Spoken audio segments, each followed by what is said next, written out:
날도 많이 추워졌는데 또 수요 예배 나오시고 또 찬양까지 귀하게 준비해 올려주신 분들께 하나님의 은혜가 더 크게 임하기를 기원합니다.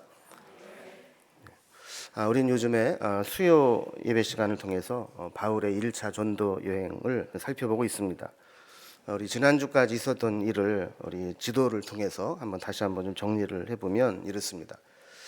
바울과 바나바를 안디옥 교회, 수리 안디옥 교회에서 파송을 하죠. 그래서 그들이 이제 실루기아에서 배를 타고 구브로 섬으로 가게 됩니다. 구브로 섬에는 이제 살람미라는 이제 항구에서 내려서 전도를 시작해서 서쪽에 있는 바보라고 하는 항까지 도보로 이동을 하면서 전도를 합니다. 그리고 거기에서 배를 타고 이제 위로 올라가면 이제 버가라는 지역이 있게 됩니다. 그래서 밤빌리아 버가라는 지역에 도착을 했는데 여기에서 수행원으로 따라오던 마가 요한이 중도에서 포기하고 예루살렘으로 돌아갔다라는 말씀을 나누면서 우리 지난 시간에 마가 요한에 대해서 한번 집중적으로 살펴보았습니다. 마가 요한은 이제 돌아갔지만 이제 바울과 바나바는 계속 전도를 하면서 북쪽으로 올라가면서 이 토르스 산맥을 넘어서 비시디아 안디옥이라는 곳에까지 이제 오게 됩니다. 어제 지난 시간에 우리가 말씀을 살짝 읽고 지나간 부분인데요. 오늘 우리가 살펴볼 말씀은 이렇게 비시디아 안디옥에서 바울이 전도를 시작하면서 있었던 일입니다. 비시디아 안디옥은 요즘에는 이제 얄바츠라는 지명으로 불려지고 있는 곳입니다. 근데 지금은 가면은 뭐 아주 작은 동네에 지나지 않는 그렇게 위축되어 있지만 당시에는 아주 큰 도시였고 특별히 유대인들이 많이 이민을 와서 살고 있었던 곳입니다. 유대인들은 어느 곳이든 모여서 이렇게 이민을 와서 살다 보면 거기에 이제 회당을 짓고 안식일에 예배를 드리곤 했죠. 그래서 그들이 이제 안식일이 되자 회당에 들어가서 거기에서 예배를 드리게 됩니다. 그래서 회당장이 예배를 인도하는데 이 회당 예배는 우리가 지금 이제 드리는 예배와는 이제 형식이 약간 좀 다릅니다. 그래서 큰 틀에서만 이 회당 예배를 말씀을 드리면 먼저 이 회당장이 율법의 말씀을 가지고 옵니다. 그래서 그것을 이제 읽죠. 그리고 나면 혹시 회중들 중에서 그 율법을 해석할 사람이 있으면 그를 선정을 해서 율법을 해석하게 합니다. 그리고 또 거기에 대해서 궁금한 거나 은혜 받은 거나 또 덧붙여 살 얘기가 있으면 허락을 받아서 함께 말씀을 나누는 시간을 갖습니다. 그런데 오늘 본문에도 보면 이 회당 예배를 드리면서 바울이 말씀을 전할 기회를 얻게 됩니다. 그래서 예수님도 이런 회당 예배에서 말씀을 전하신 적이 종종 있습니다. 누가복음 4장 15절에 보면 예수님께서 여러 회당에서 가르치셨다. 그래서 무사람들에게 칭송을 받으셨다 하는 기록이 있고 그 후에 이제 16절 이하에 보면 예수님이 자라신 나사렛 회당에서 늘 하시던 대로 성경을 읽으시고 설교를 하셨다 하는 말씀들이 이어져 나오고 있습니다. 비시디아 안디옥에서도 마찬가지였습니다. 회당장이 말씀을 읽고 강론할 기회를 주는데 오늘 본문 15절에 보면 율법과 선지자의 글을 읽은 후에 회당장들이 형제들아 만일 백성을 권할 말이 있거든 말하라 하면서 강론할 기회를 줍니다. 그러니까 이제 낯선 사람이 왔으니까 사전에 물어본 거죠. 당신은 어떤 사람이고 어떻게 여기 왔느냐 그랬더니 이제 바울이 자기 소개를 했겠죠.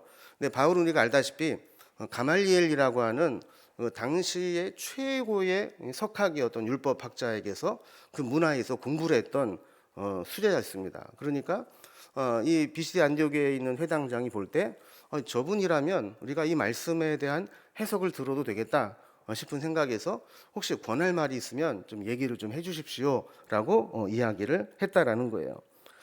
그래서 기회를 얻게 된 바울은 일어나서 손짓을 하면서 설교를 했다 그럽니다. 보통 이제 작은 회당에서는 이렇게 앉아서 율법을 읽고 또 강론을 하지만 좀 사람이 좀 많이 모였던 것 같아요. 그러니까 바울이 서서 막 손짓 발짓을 하면서 설교를 한 거예요. 이렇게 열정적으로 복음을 전합니다. 그래서 17절에서 41절까지가 비시디아 안디옥에서 바울이 했던 이 설교의 내용입니다. 그래서 오늘 본문이 좀 길기는 하지만 한편의 설교이기 때문에 중간에 끊을 수 없어서 이 전체를 좀 살펴보았습니다. 사도행전에는 여러 편의 설교가 기록이 되어 있습니다. 이 대표적인 설교 몇 개를 소개하면 2장에서는 베드로의 설교가 기록되어 있고 7장에서는 스데반의 설교가 기록되어 있고 오늘 13절에서는 이제 바울의 설교가 기록되어 있습니다. 근데 이 설교들의 공통점이 하나 있습니다. 이 설교들의 공통점은 유대인들을 대상으로 한 설교라는 겁니다. 그래서 유대인의 대상으로 한 설교에는 반드시 들어가는 게 뭐냐면 구약 성경으로 시작을 한다는 거예요. 왜냐하면 유대인들은 구약 성경을 잘 알고 있잖아요. 그러니까 이 구약 성경을 시작으로 해서 예수 그리스도까지 연결을 하는 겁니다. 그렇게 설교를 하고 있는데 이렇게 바울이나 뭐 스데반이나 베드로가 유대인을 대상으로 설교를 할 때 구약부터 시작해서 예수님으로 연결을 시키는 데는 몇 가지 이유가 있습니다. 첫 번째로 이 예수 그리스도께서 역사의 중심이라는 사실을 알리기 위함입니다. 그래서 베드로, 스데반 또 바울의 설교는 이렇게 구약 설교를 먼저 이야기하고 구약의 조상들로부터 하나님이 택하시고 인도하신 하나님이 이제 역사의 초점을 예수 그리스도에게로 맞추고 있다라는 것을 말하고자 하는 겁니다. 그러니까 예수님이 오시기 전까지는 이 구약이 어떤 의미가 있는지 잘 몰랐어요. 그냥 옛날 우리 조상들의 역사였다, 과거에 이런 일이 있었다, 이렇게 훌륭한 사람들이 있었다, 이 정도만 알고 있었는데 예수님이 오시고 나니까 구약에 있었던 일들이 하나님이 어떤 계획 속에서 무엇을 예고하시고 무엇을 예비하기 위해 하신 역사였는가를 보게 되고 해석하게 된 겁니다. 그럼 사실 예수님으로 인해서 오늘날 우리의 역사도 BC와 AD로 나눠지고 있죠. 그러니까 우리가 지금 2022년 이렇게 쓰는 것도 예수님의 탄생을 기점으로 해서 지금 그 전과 그 이후로 역사가 나눠지고 있는 거예요. 또 역사를 우리가 이제 히스토리라고 하는데 이 히스토리의 어원을 보면 히스 그의라는 뜻과 스토리 이야기의 합성어로 역사라는 말이 만들어졌습니다. 그러니까 역사는 이제 그에 대한 이야기인데 이 성경뿐만 아니라 지금 인류의 역사 가운데 예수님에 대한 이야기를 빼면 이 역사를 이해할 수가 없고 역사의 흐름을 잡을 수가 없는 역사의 가장 중요한 분이 예수님이시죠. 뿐만 아니라 성경에서도 구약의 수많은 사건들과 이야기들이 결국은 예수님을 통해서 규결되고 해석되고 중심을 이루고 있다라는 것을 보여주기 위한 겁니다. 두 번째로 이렇게 구약의 역사와 예수님을 연결하는 이유는 예수 그리스도가 역사적인 사실을 바탕으로 한 역사적인 인물이라는 것을 보여주기 위함입니다. 많은 이제 종교의 인물들이 가상의 인물이 많죠. 사람이 종교적으로 만들어낸 인물, 신화적인 인물이 많습니다. 그러나 예수님은 철저하게 역사적인 근거를 가지고 계신 분입니다. 여러분, 우리가 이순신 장군을 본 사람이 없어요. 하지만 역사책이나 뭐 난중일기 뭐 이런 것들을 통해서 그의 행적과 또 실존을 의심하는 사람이 없죠. 그런데 우리 예수님에 대한 기록과 역사는 이순신 장군의 기록과 역사와는 비교할 수 없을 정도로 많은 근거와 자료들이 남아 있습니다. 그래서 예수님에 대한 증거는 차고 넘치죠. 그래서 예수라는 이 분은 어떤 종교를 만들어낸 신화적인 인물이 아니고 실제로 실존했던 역사적인 인물이다라는 것을 이야기하고 싶었던 겁니다. 세 번째가 이제 제일 중요한 건데 예수 그리스도를 통해서 하나님의 뜻이 나타나고 있다라는 것을 말하고 싶은 거예요. 예수님은 어떤 인물이 어쩌다 위대한 인물이 되어서 이렇게 영웅이 됐다 이걸 이야기하는 게 아닙니다. 창세전부터 하나님이 예비하시고 정하신 구원 방법이 있는데 때가 되어서 하나님의 때를 따라서 예수님이 오시게 되었고 예수님을 통해 하나님의 구원이 완성되었다라는 것을 설명하기 위함입니다. 그러니까 예수님을 부정하게 되면 하나님을 부정하는 것이고 하나님의 구원 계획을 부정하는 것이 되기 때문에 우리는 예수님을 통해서 하나님 뜻이 어떻게 이루어지고 있는지를 볼 수 있어야 된다라는 것을 말하고 싶자 하는 겁니다. 그래서 오늘 BCD 안디옥에서 이러한 배경을 가지고 사도 바울이 거기에 모여 있는 회당에 모여 있는 유대인들에게 설교를 하게 되는데 이 설교는 크게 세 부분으로 나누어집니다. 첫 번째 부분은 구약의 역사이고, 두 번째 부분은 예수 그리스도가 어떤 분인지를 소개합니다. 그래서 구약의 이야기와 예수 그리스도가 어떻게 연결되는지 이거를 좀 설명을 하는 것이고, 마지막 세 번째는 그렇다면 이 구약 속에 나타난 하나님의 구원 계획이 예수님을 통해서 이루어졌다면 우리는 그분을 어떻게 해야 되느냐, 이 부분을 좀 설명을 하는 겁니다. 그래서 도표에 좀 나와 있듯이 이런 세 개의 큰 축을 가지고 지금 설교를 하고 있는데, 요즘에도 이제 뭐 목사들이 설교를 하면 뭐 첫째, 뭐 둘째, 뭐 이렇게 하잖아요. 그러니까 여기도 뭐 첫째, 둘째는 안 했지만 바울은 이런 세 가지의 주제를 가지고 좀 설명을 하고 있는 겁니다. 그래서 첫 번째로 이제 구약 성경을 쭉 요약을 하는데 17절에서는 창세기와 출애굽기의 내용을 이야기합니다. 그래서 아브라함을 택하심부터 시작해서 이스라엘 백성들이 애굽에 들어갔다가 출애굽해 나오는 것까지를 간단하게 서술을 해요. 18절에서는 민수기의 광야에서 있었던 일을 또 한 줄로 요약을 합니다. 19절에서는 이제 여호수아서를 설명하는데 이스라엘 백성들이 이제 가나안 땅에 들어가서 가나안 땅을 정복하고 정착하는 내용을 또 간단하게 설명을 해요. 그리고 20절에서는 사사기의 내용과 사무엘이 등장하는 것까지 설명을 합니다.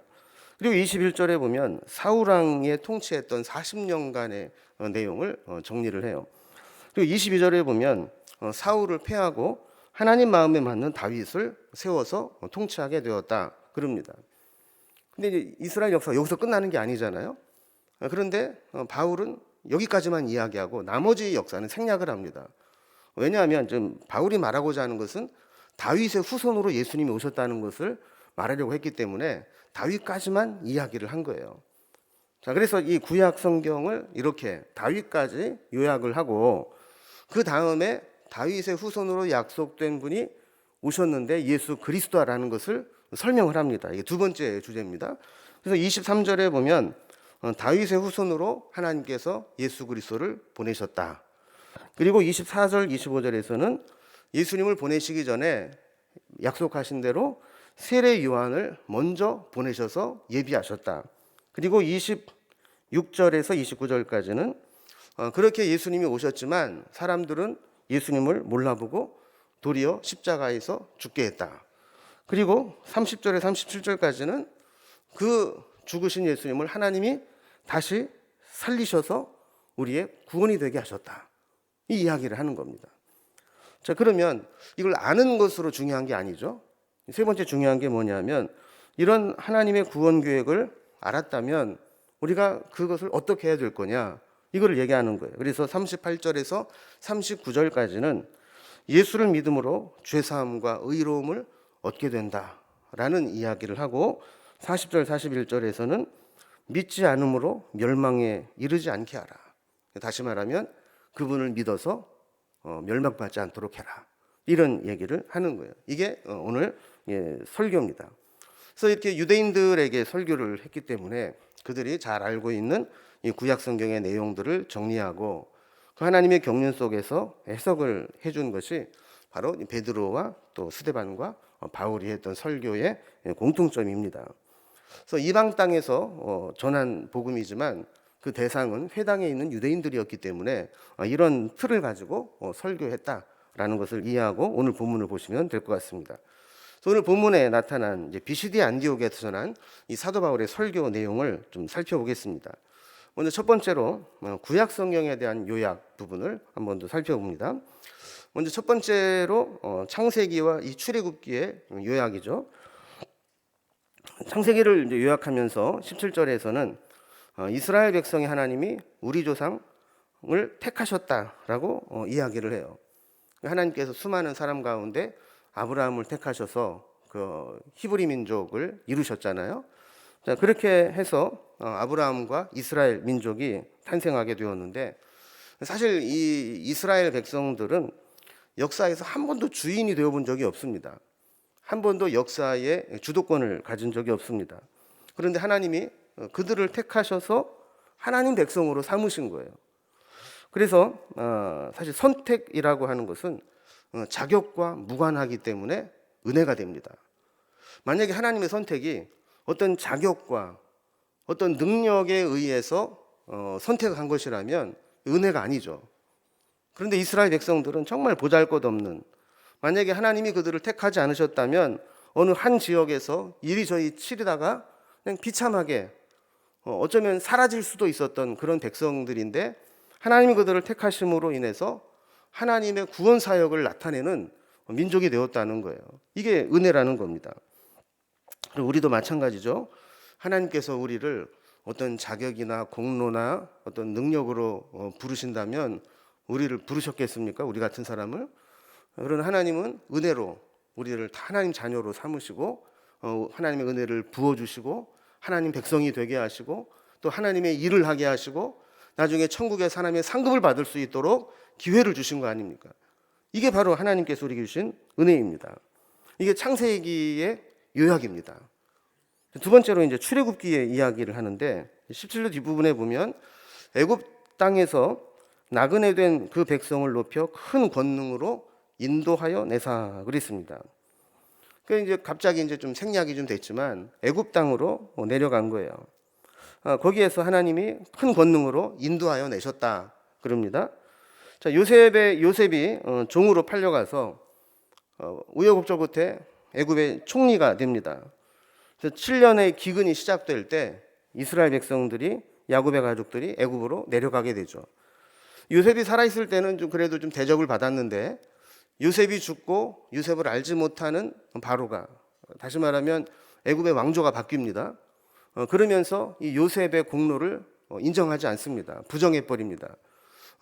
그러니까 이 야곱의 후손들이 좋은 땅을 차지하고 특혜를 받고 있는 것이 못마땅한 겁니다. 그래서 그들을 박해하기 시작하죠. 그러면서 그들이 정말 고통 가운데 하나님께 울부짖게 되는데 하나님께서 큰 권능으로 그들을 인도하셨다는 거예요.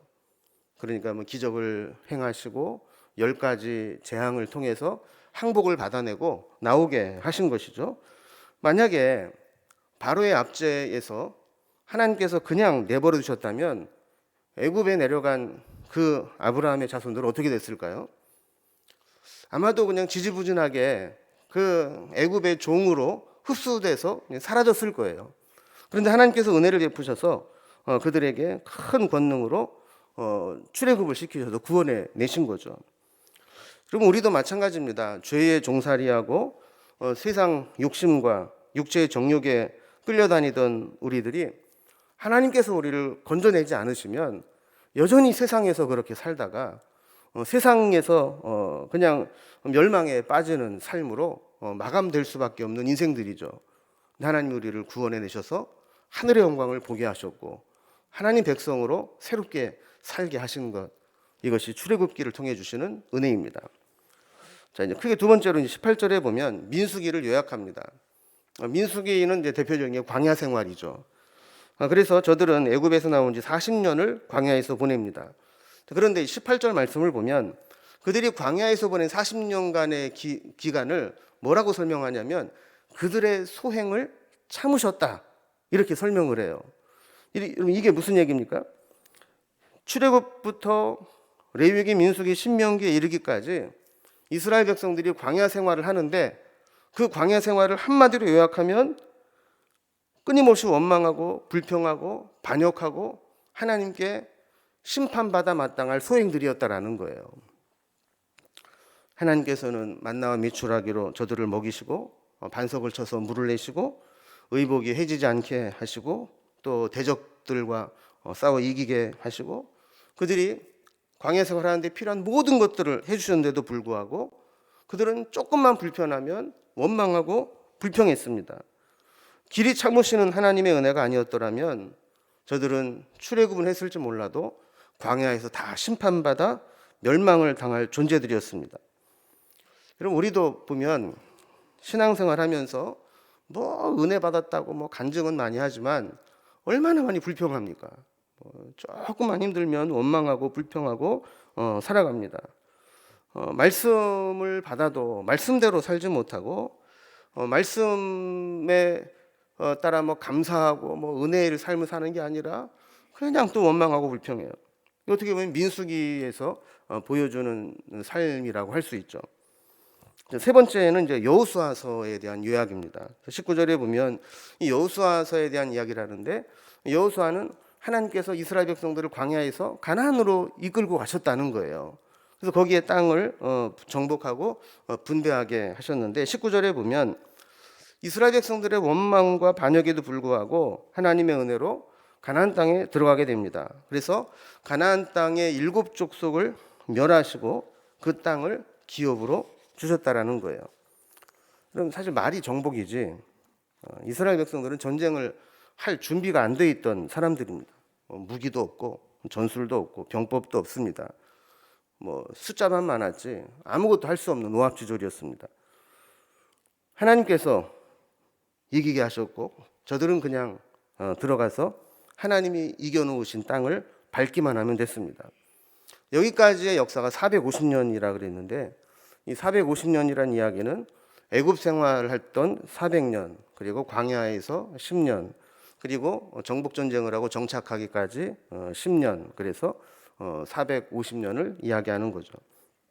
그다음에 네 번째로는 이제 사사기 이후의 역사를 이야기합니다. 그래서 20절에 보면 이제 사사기를 요약을 하는데, 사무엘이 등장할 때까지 사사가 통치했다, 이제 이렇게 이야기를 하고, 21절, 22절에서는 사무엘서를 요약하는데, 21절에서는 사무엘 시대의 백성들이 왕을 요구해서 사울이 왕이 되어서 40년간을 통치하게 된 이야기를 이야기합니다. 그리고 22절에서는 사울이 교만해지고 말씀 버렸을 때 그를 대신해서 다윗 왕을 세웠는데 하나님 마음에 합한 자를 세우셨다라고 이야기를 합니다. 그 외에도 솔로몬, 르호보암 해가지고 역사가 계속 분열왕국부터 진행이 되지만 그 이후 역사는 과감하게 생략을 합니다.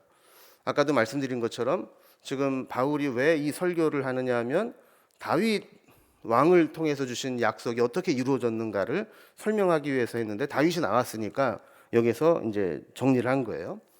자, 이렇게 첫 번째 큰 주제가 구약 성경을 요약해 설교를 했다고 그랬죠. 자, 두 번째 설교의 주제입니다. 두 번째 설교의 주제는 예수 그리스도에 대한 말씀입니다. 구약의 말씀이 예수님에게 어떻게 이루어졌는가, 이어지는가 하는 거죠.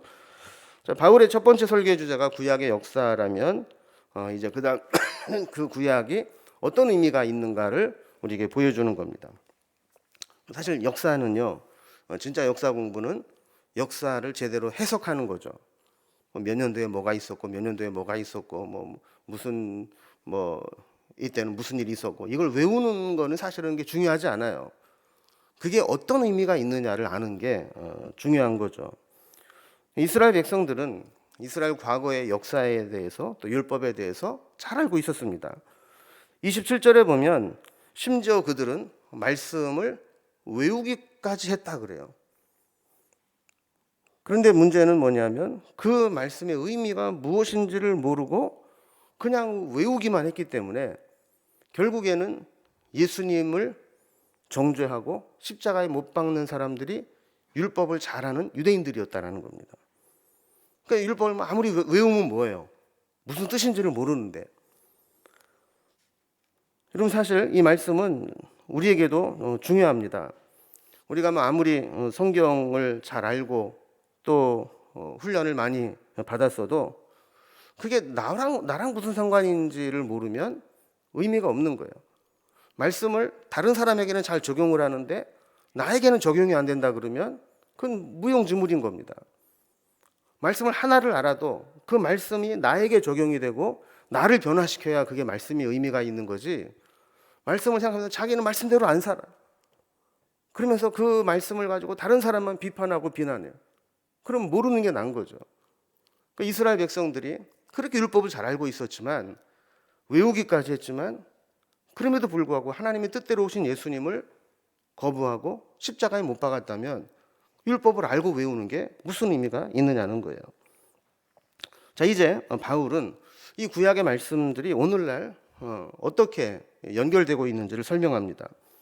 그럼 이 구약의 절정이 뭐냐? 구약의 절정은 23절에 나오는데, 하나님이 약속하신 대로 이 사람의 후손에서 이스라엘을 위하여 구주를 세우셨으니 곧 예수라 하는 거예요.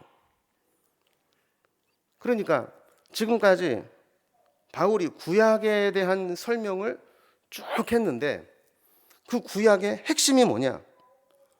하나님이 약속하신 대로 이 사람의 후손에서 이스라엘을 위해 구주를 세우셨는데 그가 누구라고요? 예수라는 거예요. 그 구약 성경은 누구를 위해 존재하는 거예요? 예수님을 위해 존재하는 거예요. 그 구약을 아무리 많이 알아도 예수님께 연결이 안 되는 것은 아무 소용이 없다라는 겁니다. 이제 하나님이 다윗의 후손을 택하셔서 하나님의 뜻을 이루리라고 하셨어요. 그런데 하나님의 뜻은 다윗 생전에 다 이루어진 게 아니죠. 하나님이 사울을 대신해서 하나님 마음에 합한 다윗을 왕으로 세우셔서 하나님 나라를 세우시려고 했지만 거기에서 온전한 하나님 나라가 이루어지지 않았고 다윗이 그 하나님의 뜻을 온전히 다 성취하지 못했어요. 그래서 하나님께서는 다윗에게 다윗의 후손을 통해서 온전히 이루어질 것이다라고 약속했다는 거예요. 여러분, 예수님의 별명 중에 하나가 다윗의 자손이요잖아요, 그렇죠? 단순히 혈통적으로 다윗도 유다지파고 예수님도 유다지파라는 의미가 아니라 하나님께서 다윗의 자손, 다윗의 후손을 통해 하나님의 뜻을 이루고 하나님의 구원을 완성하고 구원을 이루겠다고 하신 구원의 역사를 이루실 분이 다윗의 후손을 통해 오시는 예수님이라는 거예요. 이제 예수님이 어떤 분인가를 설명하는데 그분이 오실 때에는 먼저 그 앞에 광야의 길을 예비하는 사람이 있었다라고 이야기를 해요. 그게 25절에 기록된 것과 같이 요한이죠. 세례 요한이죠. 근데 세례 요한이 어느 정도로 자기의 자신을 소개했느냐 하면 혹시 자기 자신을 메시아일지 모른다고 기대하는 군중들이 있을까 봐 자기는 절대로 그리스도가 아니다. 메시아가 아니다. 나는 내 뒤에 그분이 오실 것인데 그분의 신발끈을 풀기도 감당하지 못할 종에 불과하다. 이렇게 이야기를 하면서 그 뒤에 오실 예수님을 소개했다라는 거예요. 26절에 보면 그 예수님을 하나님이 구원을 위해서 보내신 분이다라고 소개를 합니다. 그리고 27절에서는 예수님의 죽으심을 이야기합니다. 그러니까 아까도 읽은 말씀과 같이 예루살렘에 사는 자들과 그들의 관리들이 이렇게 성경을 다 외우기까지 잘했지만 성경의 뜻을 몰랐기 때문에 예수님을 정죄해서 죽게 했다라는 거예요. 28절에 보면 성경에 예언된 것과 같이 죽일 죄를 찾지 못했음에도 불구하고 이방인인 빌라도의 손을 빌어서 십자가에서 죽게 했다라는 겁니다. 불법적인 죽음으로 죽으셨지만 29절에 보면 이러한 죽음이 결국은 여러 선지자들을 통해서 예언한 것을 이룬 것이라는 거예요. 그런데 여기서 죽음으로 끝난 게 아니라는 겁니다. 30절에 보면 예수 그리스도가 죽은 자 가운데서 살아납니다. 하나님이 그를 살리셨습니다. 그리고 31절에 있는 말씀과 같이 수많은 사람들 앞에 부활하신 모습으로 여러 날을 보이셔서 많은 사람들이 예수님의 부활의 증인으로 있다라는 겁니다. 자, 이제 바울은 자기의 설교의 핵심이 예수 그리스도라는 사실을 다시 한번 강조합니다. 32절에 보면 바울은 이 모든 약속을 이제 너희에게 전파한다. 그러면서 한번 설명을 또 해주는 겁니다.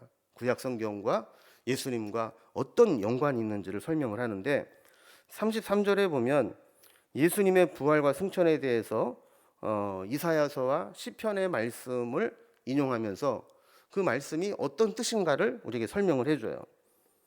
자, 먼저 시편 2편 7절에 보면 다윗이 그 시편 둘째 편 2편에서 시편을 쓰면서 이런 이야기를 합니다. 너는 내 아들이라 오늘 너를 낳았다 하신 말씀이 있는데 그 말씀이 뭐냐면 예수 그리스도가 그 내 아들이라 내가 오늘 낳았다 하는 다윗의 후손으로 오신 예수님이 그 하나님의 아들이심을 증명하는 거라는 거예요. 또 한 가지를 예언을 하는데, 예수님은 죽으셨지만 죽음으로 끝난 게 아니라 죽음으로 썩어 없어지지 않고 부활할 것을 구약 성경이 예언을 했다라는 거예요. 어떤 예언이냐? 34절을 보면 또 죽은 자 가운데서 하나님께서 죽은 자 가운데서 그를 일으키사 다시 썩음을 당하지 않게 하실 것을 그랬어요. 죽은 자는 썩어야 되죠, 그죠? 죽었는데 안 썩어요? 썩어야 되잖아요, 그죠? 근데 죽었는데 썩지 않고 썩음을 당하지 않게 하실 것이다 라는 얘기는 죽음으로 끝나지 않고 부활하실 것이다. 살아나야 안 썩습니다. 이것이 구약의 예언이라는 거예요. 34절 뒷부분에 보면 이르시되 내가 다윗의 거룩하고 미쁜 은사를 너에게 주리라 하셨으며 그랬어요. 이 말씀은 이사야서 55장 3절에 있는 말씀을 인용한 건데, 내가 너희를 위하여 영원한 언약을 맺으리니 곧 다윗에게 허락한 확실한 은혜니라. 이 말씀의 성취라는 거예요. 자, 그러면서 35절에 보면 이런 이야기를 해요. 또 다른 시편에 일러스되 주의 거룩한 자로 썩음을 당하지 않게 하시리라 하셨느니라 그랬어요. 주의 거룩한 자는 썩음을 당치 않는다. 썩음을 당치 않는다는 게 무슨 뜻이라고 그랬어요? 안 죽는다. 죽어도 산다. 이 얘기라고 그랬잖아요. 시편 16편 10절을 인용해서 이렇게 이야기합니다. 이는 주께서 내 영혼을 수월에 버리지 아니하시며 주의 거룩한 자를 멸망시키지 않으실 것임이니이다 라는 말씀이 예수님에게서 이루어졌다라는 겁니다. 자, 그럼 이제 36절에서 이걸 다시 한번 설명을 해주는 거예요. 지금 이렇게 설명을 드려도 뭔지 잘 모르시겠죠. 지금 이제 이런 얘기를 하는 거예요. 자, 만약에 시편에서 말씀하신 대로 썩지 않을 자가 다윗을 향해서 한 말이라면 다윗은 죽어야 돼요? 죽었다 살아나야 돼요? 썩지 않으리라, 썩음을 당하지 아니하리라 하신 말씀이 다윗을 향한 거라면 다윗이 살아나야 되잖아요, 그죠? 근데 다윗이 살아났다는 기록이 있어요, 없어요? 없죠. 예루살렘에 가면 다윗성이 있는데 거기에 다윗의 무덤이 있어요. 이미 죽어서 썩은 거예요. 자, 그렇다면 하나님 말씀이 잘못된 건가요? 아니죠. 하나님 말씀은 썩음을 당치 아니하리라 하는 그 대상이 따로 있다라는 거예요. 그게 누구라고요? 너는 내 아들이라 했던 다윗의 후손을 통해서 이 썩지 않고 부활할 자를 하나님이 예비하셨다라는 거예요. 그분이 누구라고요? 예수님이라는 겁니다. 그래서 유대인들은 예수님을 그렇게 죽이려고 했지만 예수님은 죽음에서 다시 살아나셨고, 그것은 예수님이 하나님의 구원을 우리에게 가져다 줄 메시아라는 것을 증명하는 것이다. 이게 지금 바울의 설교의 논리입니다. 여기까지 이해가 되셨어요? 네, 그럼 이제 마지막 결론이에요. 세 번째로 바울의 설교의 결론은 그러니까 어떻게 하라고요? 예수 믿으라는 거예요. 38절을 보면 그러므로 형제들아 너희가 알 것은 하면서 이제 적용으로 넘어가는 겁니다. 구약 성경에 이런 얘기가 있었고 예수님이 이렇게 오셨다면 진짜 네가 알아야 될 게 뭐냐, 이거를 얘기하는 거예요. 두 가지를 알아야 된다는데, 첫 번째는 38절에 보면 이 사람을 힘입어 죄사함을 너희에게 전하는 이것이며, 그러니까 예수님을 통해서만 우리가 죄사함을 얻을 수 있다라는 겁니다. 두 번째로 알아야 될 것은 39절에서 이 사람을 힘입어 믿는 자마다 의롭다 하심을 얻는 이것이라. 그럼 앞부분에 보면 모세의 율법으로는 의롭다함을 받을 수 없다 그랬어요. 근데 오직 이분을 통해서 예수님을 믿음으로 죄사함과 의롭다함을 얻게 된다라는 거예요. 그럼 어떻게 해야 돼요? 예수님을 믿어야 되죠. 근데도 이게 믿기가 쉽지 않아요.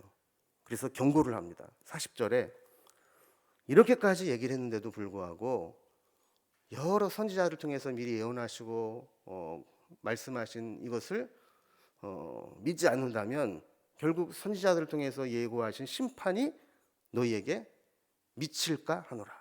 이렇게 이야기를 한 겁니다. 41절에 보면 하박국 1장 5절의 말씀을 인용을 합니다. 즉 선지자들이 예언한 내용은 사실 우리가 도무지 믿을 만한, 믿지 못할 만한 심판이라는 거예요. 그러나 그 심판은 분명히 임하게 되었습니다. 그래서 하박국에서 믿지 못할 심판은 뭐예요? 유다가 망하고 바벨론의 포로로 끌려가는 거예요. 그들이 망하고 포로로 끌려갈 때까지 하나님의 백성들이 이방인들에게 망하고 성전이 무너지고 포로로 끌려갈 것이라고 생각한 사람이 한 사람도 없어요. 그런 일은 세상이 망하지 않는 한 없을 거라고 믿었던 사람들이에요. 그런데 그 믿지 못할 일들이 일어났어요.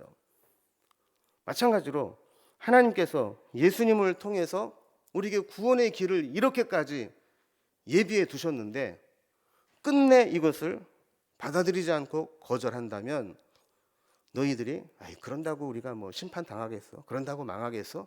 그랬던 믿지 못할 하나님의 심판이 너희에게 임할 수밖에 없다라는 겁니다. 바울은 이 설교를 통해서 늘 성경을 알고 있었던 유대인들에게 성경을 피상적으로 알고 있는 것이 우리에게 아무런 유익이 없다라는 것을 얘기하고 있는 거예요. 성경을 알고 있다면 그 성경의 의미가 무엇인지를 알고 적용하고 믿음으로 받아들여야지 의미가 있는 것이지, 아무리 많은 성경을 알고 있어도 그것을 나에게 적용하지 못하고 하나님의 원뜻을 알지 못하면 아무런 의미가 없다라는 것을 이야기하는 겁니다. 바울의 설교는 대히트를 쳤습니다. 이런 설교를 들어본 적이 없잖아요. 그래서 요즘으로 말하면, 음악으로 말하면 앵콜을 받았어요. 그래서 이제 다음 시간에 살펴보겠지만 42절에 보면 다음 안식일에도 또 와서 말씀을 전해달라라고 초청을 받게 됩니다. 그럼 바울의 이 설교를 보면 사실 군더더기가 하나도 없잖아요. 요즘엔 제가 설교자들 설교 준비하면서 얼마나 힘든지 몰라요. 예화도 찾아야지, 이것도 설명도 해드려야지 고민하는데, 오늘 우리가 공부한 이 바울의 설교를 보면 그런 군더더기가 없어요. 그냥 하나님 말씀만 쭉 이야기하는데 사람들이 감동을 받고 다음 주에 또 말씀을 전해달라고 그렇게 요청을 했다라는 겁니다. 27절에 우리가 아까 살펴본 말씀과 같이 유대인들이 그냥 안식일마다 하나님 말씀을 막 외우기는 외우는데 그 의미도 모르고 적용도 못하고 실천도 못하는 말씀은 아무 능력이 나타나지 않습니다.